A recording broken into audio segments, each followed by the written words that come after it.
Naruto looked up to find a huge gate in front of him, over which was a small thin piece of paper that read, "Seal," on it.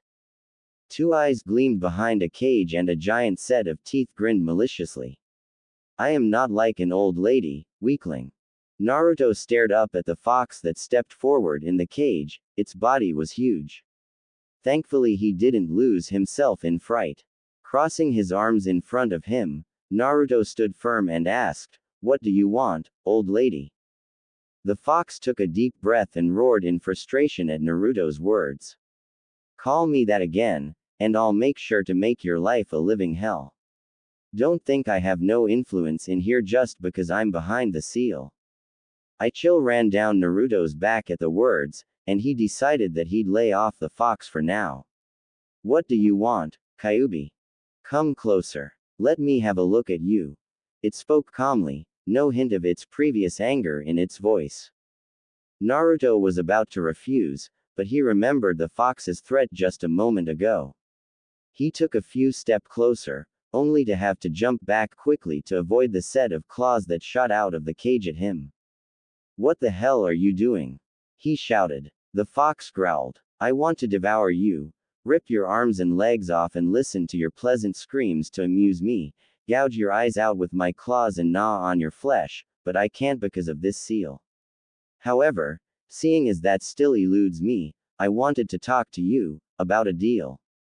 Just remember though, one hand washes another." Naruto nodded. "What's the deal then?" "Become more powerful. I won't stand for weak container. When I consider you strong enough, I will allow you to use a portion of my chakra in battle," explained the fox. "Fair enough. Agree Naruto. How strong is strong enough?" The fox frowned for a moment, or seemed to. "I haven't decided yet. I'll only let you use it beforehand if I think you need it to survive. You'd better hope you don't disappoint me. For now, I will give something out of good faith." Naruto immediately brightened up. "Oh, is it a super powerful jutsu? Something that I can defeat everyone with and become Hokage? Or maybe it's..." "Silence!" roared the fox, his jaws wide as he bellowed the order at the boy. Naruto promptly fell over at the pure force of the fox's voice. "You will show respect to me. I am the king of the Biju and the elemental god of fire." When Naruto nodded dumbly and remained silent, it continued. "I am giving you advice." Naruto pouted at the word advice. He had been thinking he would receive something physical. But he wisely remained quiet. "Use the Kage Bunshin skill you acquired while training.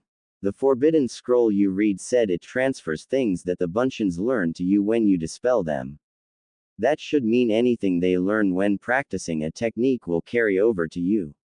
Also, another piece of advice, the Berserker technique won't harm you like it does others. One of the many benefits that your pathetic body receives from jailing me is superior healing." The fox stayed silent for a moment so this sank in, his tail swishing behind him. "When you prove yourself worthy, I will give you other boons to make yourself stronger, perhaps heightened senses. In the meantime, I'll think of what I want in return." It glared down at Naruto for a moment before growling, "Now, leave. I'm tired of looking at something so disgusting like you." At that the fox turned away and went into the dark recesses of its cage, until it was completely hidden in the shadows. Naruto suddenly felt a harsh shove in his mind, as his mind went blank for several moments before he found himself in his bed. He laid his head back down onto his pillow in relief. The sun had already started to rise, and he didn't feel very rested at all. He had things to do though, so he got up and headed to the shower. By the time he headed out of his apartment, the sun had risen well over the horizon, lighting up the village clearly. Naruto walked calmly down the street and walked up Main towards the Hokage Tower. Today was the first Tuesday of the month, and he was supposed to pick up his monthly allowance. When he was younger, it was also the day that he would assign a genin team to take care of his little chores, like buying his groceries and anything else he needed, and bringing them to his apartment afterwards. It helped a lot when he was younger and he would easily be bullied around by shop owners. Now that he was older, he normally could stand up for himself, he usually did it himself, and instead save the money he'd normally spend on a D-rank mission and instead save it up. He had quite a significant amount saved up, actually, which he kept in his own personal bank, under a floorboard in his apartment. When he finally reached the Hokage Tower, Naruto immediately headed straight to where his small deposit box was, as he'd come to call it. He opened it up and pulled out the stuffed envelope, as well as a second, thinner one. That was odd. He rarely had anything but the larger envelope with his allowance delivered to him. Overcome with curiosity, he opened it up, to find a short, neatly written letter from the Sandaime.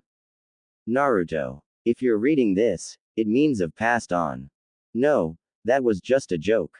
Forgive an old man for teasing. I'd like to speak with you sometime today when you have the time. Sandaime Hokage. Naruto glared as he crumpled the paper as though strangling it. What kind of weird joke was that, old man? He growled, before turning and beginning to head up to the Hokage's office. He ended up waiting for a few minutes outside the door before he was admitted. The Hokage immediately brightened up when he saw Naruto. Ah, Naruto, how are you? He asked. Good, Oji-chan, answered Naruto as he sat down in front of the Hokage's desk. That's good to hear, muttered the Hokage. I wanted to talk to you today, mainly because of what has happened since yesterday. He trailed off for a moment, looking at Naruto carefully for any sign of discomfort before continuing. I've learned from both Iruka and Ibiki, who has questioned Mizuki, that you are aware of the seal now. Naruto nodded, looking more than a little downcast. Hi. I imagine you must feel very betrayed, Naruto. After all, you have been unaware for 13 years. Not waiting for a response, the Hokage plowed on. But I want you to know that this was done for your own safety. I originally passed a law that said nobody was to mention the fox in hopes that you would have easier experience growing up. Certainly one of my bigger failures, muttered the old man. You didn't mess up, old man, exclaimed Naruto, trying to cheer his grandfather figure up. Okay, maybe he hadn't had the best experiences when he was little, but surely he was better off than he would have been without the law. Naruto was willing to put all his faith in the old man's decisions. The old man looked up, shocked at the young boy's words. I'm glad to hear that, Naruto, he professed. He frowned afterwards though. I must ask you though, is there anything you want to talk to me about? He asked. Naruto thought for a moment, thinking to himself. I have been talking to the Kyuubi, that can't be anything good. I even came face to face with him. Should I tell him? Naruto looked up to see the concern in the old man's eyes. He didn't want to worry him. But this was something important. He gave a sigh, and began to tell his story, all about everything, starting from when he first had the odd vision when he was reading to the Forbidden Scroll, to the voices he heard, which beforehand he had always thought were his own, darker feelings, all the way to his conversation late last night with the demon, face to face. By the time he had ended, the old man was gripping the edge of his desk, his knuckles white, in fear and worry. Naruto, he began, slowly thinking of how he wanted to ask this. Did the Kyuubi truly not ask for anything in return? He asked. Naruto thought for a moment, going over the entire conversation. He said he'd think of something. I'll tell you when I know though, old man. The Hokage sat down slowly in his chair, rubbing his temples. This was truly worrisome. Naruto, promise me you'll keep me informed on your conversations with the Kyuubi. Understand? Naruto nodded quickly. You got it. Naruto turned to leave, but as he reached the door it flew open towards him and a young boy of around 7 years old, with an odd piece of headgear, a pale yellow t-shirt, gray shorts, and an overly long blue scarf that trailed on the floor behind him, and ultimately tripped him as he charged the Hokage, crying, "This is the end of you, old man." Both Naruto and the Hokage sweat dropped as the boy fell flat on his face. The boy pushed himself up,